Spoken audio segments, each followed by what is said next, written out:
Where am I?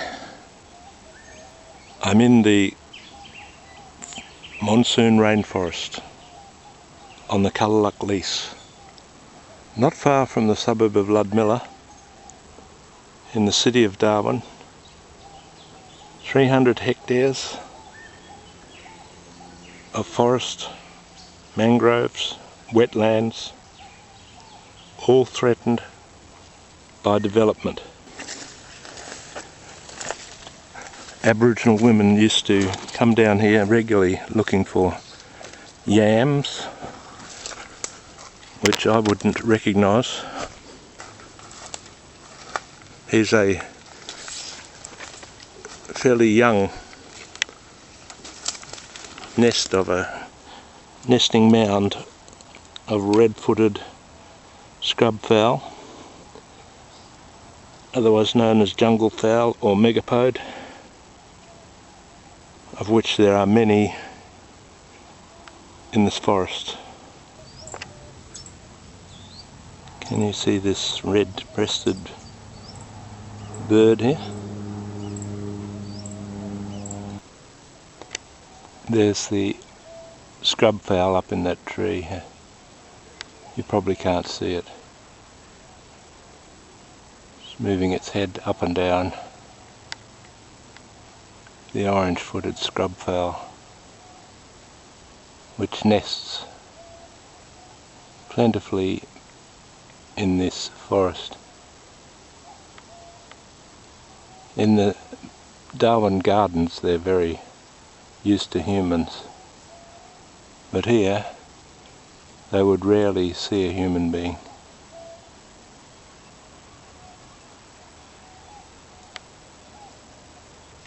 And this is another nesting mound in the forest.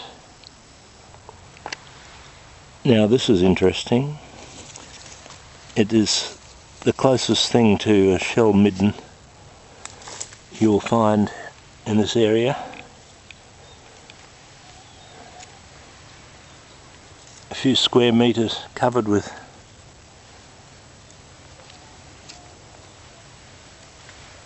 long mum shells and other shells gathered from the sea, mixed with some pieces of glass. I would say they're the old flagon bottle. Remember that this was part of Bagot Reserve until 1965, when Aboriginal people could gather and hunt here. And obviously this must have been a bit of a clearing near the beach. And that is not to say that the flagon bottles carried alcohol, because if you come down here there's no fresh water and you need a large container to carry your water supply. The unfortunate thing about these bottles is that they trap hermit crabs within the side.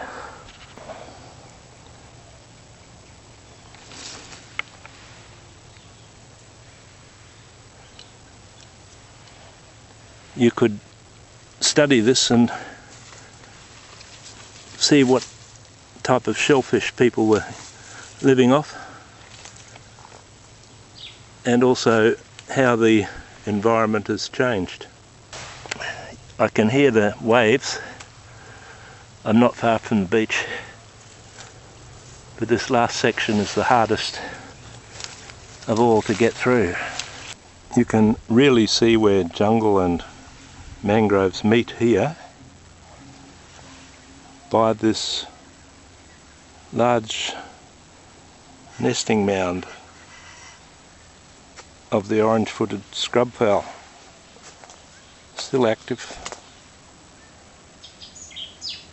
digging and turning over the soil and spilling out onto the beach.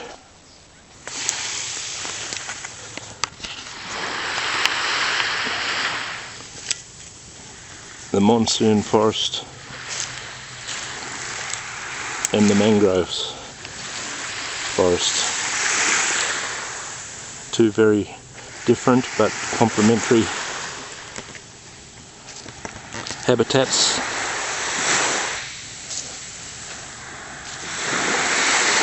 Both harbouring many birds.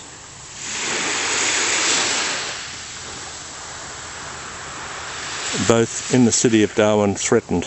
This is a public right-of-way which extends from Nightcliff to Ludmilla Creek.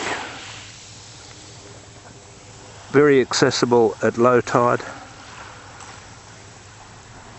Covered with wallaby tracks. These are very plain wallaby tracks on the beach.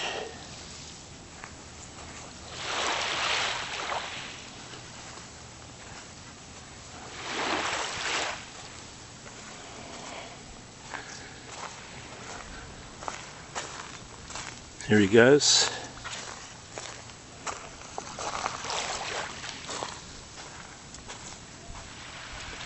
And into the jungle. I'm now walking towards Ludmilla Creek.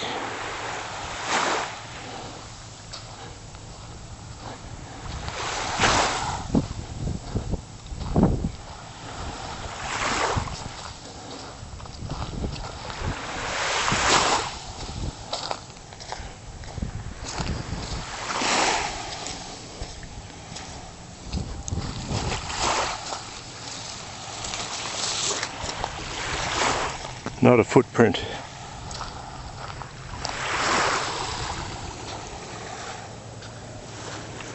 But as you'll hear, we are in the flight path of the Darwin International Airport.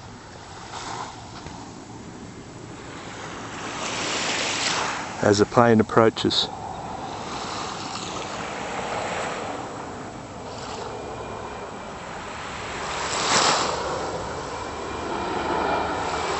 Just imagine all those passengers looking down.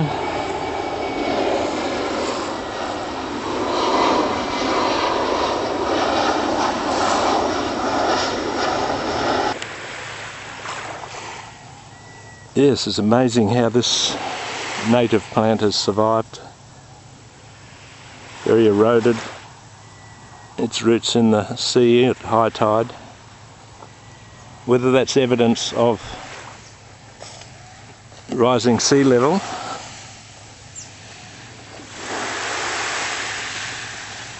I doubt. Now we have tropical cyclone Nathan off the coast. If you've got a cyclone when the sea is at this height, the big waves and the surge would take it right through into this forest. Fortunately, that rarely happens.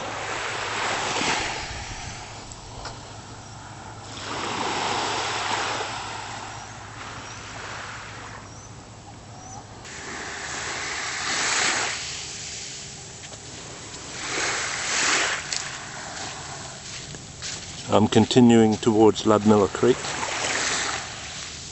This right-of-way passes right through the 300 hectare Kulaluk lease and was specifically requested by Judge Richard Ward when he heard the Kulaluk land claim in 1975. He felt that the beach should remain a public right-of-way. But in quite a radical move, he included in the land claim all these mangroves extending out almost 100 metres, all part of the land he recommended be granted, because he was convinced that mangroves are very important to the Aboriginal lifestyle. Ironically, the present lease owners have signed a caveat over all this marine environment to the Guello Investment Company for a marina, which is still on the drawing board, waiting for government approval.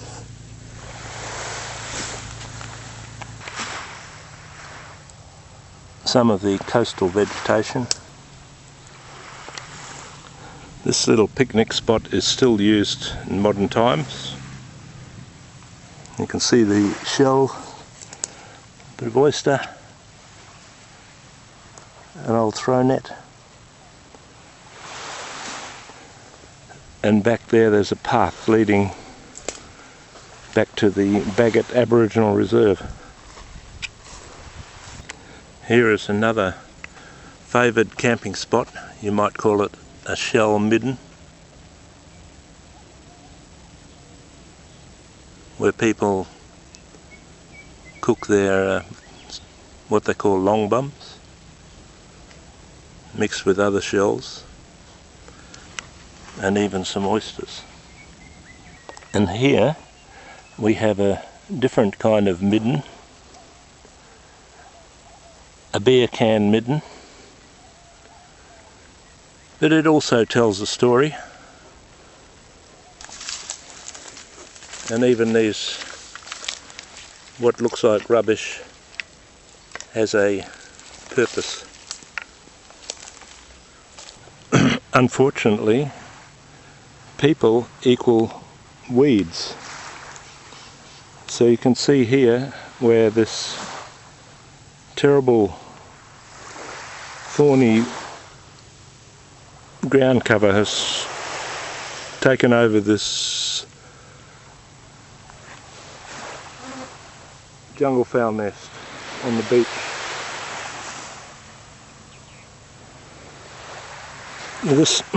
These thorny vines are noxious weed, need to be sprayed, and the seeds will spread in the water.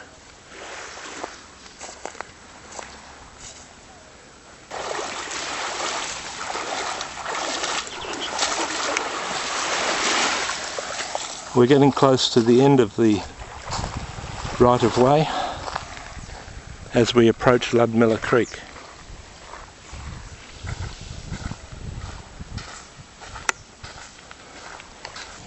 We're continuing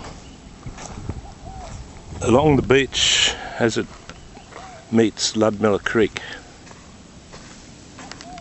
with a high tide still coming up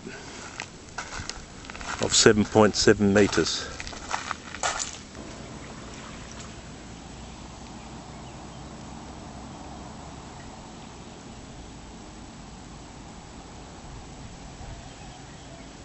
Well, that's about as far as we can go today with a tide like this,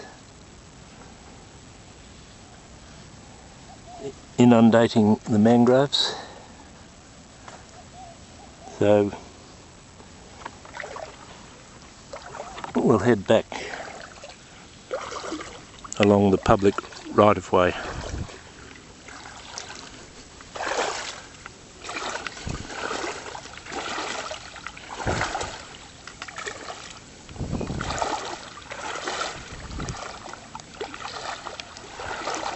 And if this camera should be found in the belly of a crocodile, hopefully my record will survive.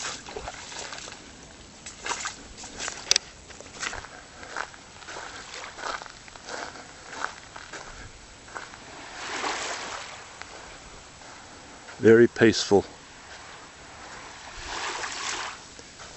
in the heart of Darwin.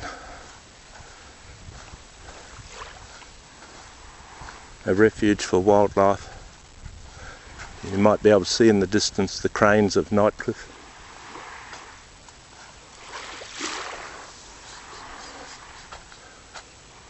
Some of the buildings